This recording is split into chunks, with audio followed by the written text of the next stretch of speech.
এক স্কুল ছাত্রী ও পরিবেশ কর্মীর তৎপরতায় বাগনান ও আমতা থেকে উদ্ধার করা হয় দুটো বড় চেহারার বিলুপ্ত প্রায় ময়ূরী কচ্ছপকে, যার একটির ওজন 9 কেজি এবং আরেকটির ওজন 4 কেজির মতো বলে জানা গেছে।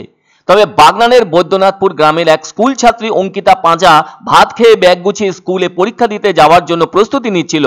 সেই সময় হঠাৎই অঙ্কিতা তার ঘরের জানালা থেকে বাইরের দিকে তাকাতেই চোখে পড়ে একটি বিশাল চেহারার কাছিম পাশের ডোবা থেকে উঠে রাস্তা পার হচ্ছে। সঙ্গে সঙ্গে সেই ঘটনা তার মা রিনা পাঁজাকে জানায়। মেয়ের কথা শুনেই মা ও মেয়ে দুজনেই তাদের বাড়ির সামনে রাস্তায় এসে ওই কাছিমটিকে রাস্তা থেকে তুলে নিজেদের বাড়িতে নিয়ে আসে। কেননা কাছিমটি অত্যন্ত ভারী থাকায় অঙ্কিতার মাই সেটিকে তুলে আনেন এবং বড় জলের মধ্যে রেখে দেন। এরপর সেই খবর মুহূর্তে ছড়িয়ে যায় আর ওই কালো ধরনের কাছিম দেখতে ভিড় জমে যায় অঙ্কিতাদের বাড়িতে। তবে কাছিম উদ্ধারের খবর পৌঁছে যায় ওই গ্রামের বিশিষ্ট সমাজসেবী সোনাই সামন্তর কাছে। তিনি যোগাযোগ করেন হাওড়া জেলা যৌথ পরিবেশ মঞ্চের সাথে। পরিবেশ কর্মী সুমন্ত দাস ও রঘুনাথ মান্না ঘটনাস্থলে পৌঁছন। এর কিছুক্ষণ পরে পরিবেশ কর্মী চিত্রক প্রামাণিক, সিন্দান প্রধান ও সুপ্রকাশ আদক সেখানে পৌঁছান। গ্রামের মানুষকে এই বিলুপ্ত প্রায় কাছিম রক্ষার বিষয়ে সচেতন করেন এবং বন বিভাগের সঙ্গে পরামর্শ করে বৈদ্যনাথপুর গ্রামেরই একটা বড় জলাভূমিতে ওই ময়ূরী কাছিমটিকে মুক্ত করে দেওয়া হয়। অন্যদিকে আরেকটি কাছিম উদ্ধার হওয়ার ঘটনা ঘটতে দেখা যায় আমতা গাজীপুর গ্রামে একটি সামাজিক সংগঠনের সদস্যদের উদ্যোগে। ওই কাছিমটিও ময়ূরী কাছিম বলে জানা গেছে। কাছিমটির ওজন 4 কেজি। তারা অবশ্য ওই গ্রামেরই একটি নিরাপদ জলাশয়ে ওই কাছিমটিকে ছেড়ে দিয়েছে বলে জানা গেছে। অবশ্য ওই ধরনের ময়ূরী কাছিম সাধারণত দেখতে পাওয়া যায় দক্ষিণ এশিয়ায়।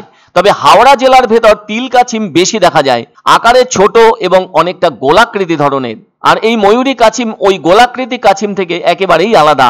হাওড়ার বিভিন্ন জলাশয়ে মাঝে মধ্যেই এই ধরনের নরম খোলযুক্ত ময়ূর কাছিমের দেখা মেলে। তপশিলি এক শ্রেণীর অন্তর্ভুক্ত এই প্রাণীকে তৎপরতার সঙ্গে জেলার বন বিভাগ এবং পরিবেশ কর্মীরা রক্ষা করে চলেছে।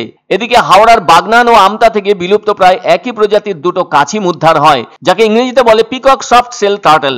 এ প্রসঙ্গে বন্যপ্রাণ সংরক্ষণকারী সদস্য হিসেবে চিত্রক প্রামাণিক বলেন, এই ময়ূরী কাছিম বা পিকক সফট সেল টার্টল 2022 ভারতীয় বন্যপ্রাণ সংরক্ষণ পরিমার্জিত আইন অনুযায়ী সর্বোচ্চ সংরক্ষণের আওতায় তপশিলি একের অন্তর্ভুক্ত। একে কেউ বা কারা শিকার করলে কিংবা বাড়িতে আটকে রাখলে কয়েক বছরের জন্য জেল জরিমানা হতে পারে। ক্রমাগত জলাভূমি নষ্ট এবং শিকারের কারণে এর সংখ্যা কমতে শুরু করেছে বলে জানা যাচ্ছে। তবুও তো বলা যায়, এক স্কুল ছাত্রীর মানসিকতায় বন্যপ্রাণ বিষয়ে যে সচেতনতা লক্ষ্য করা গেল তা যেন তারিফ করার মতো। এমন চিন্তা ভাবনা তো সকলের মধ্যেই থাকা উচিত। এটা ঠিক, আগের থেকে অনেক বেশি সচেতন হয়েছে মানুষ পরিবেশের প্রাণীদের ব্যাপারে। কেননা বাস্তুতন্ত্র রক্ষা করতে গেলে শুধুমাত্র মানুষকে দিয়েই সম্ভব নয়, পরিবেশের সমস্ত স্তরের কীট পতঙ্গ প্রাণীদের দ্বারাই বাস্তুতন্ত্র রক্ষা হয়ে চলেছে।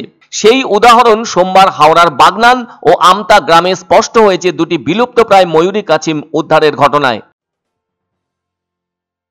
আনন্দ সংবাদ, আনন্দ সংবাদ। 30 বছরের নির্ভরযোগ্য প্রতিষ্ঠান ইন্দ্রমণি রাইস মিল।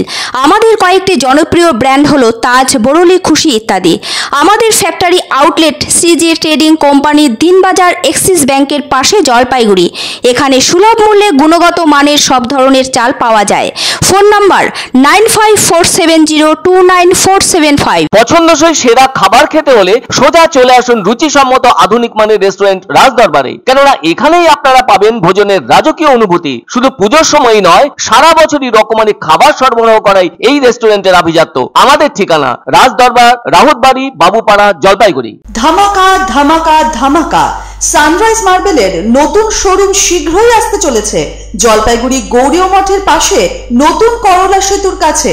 এখানে পাবেন আধুনিক টাইলসের রকমারি সম্ভার। এক অন্য অনুভূতির স্পর্শ পাওয়া যায় রয়কো ব্র্যান্ডের গেঞ্জি ও জাঙ্গিয়ায়। তাই ছোট বড় সবার পছন্দ রয়কো গেঞ্জি ও জাঙ্গিয়া। প্রস্তুতকারক জয়মনি হোশিয়ারি, কলকাতা।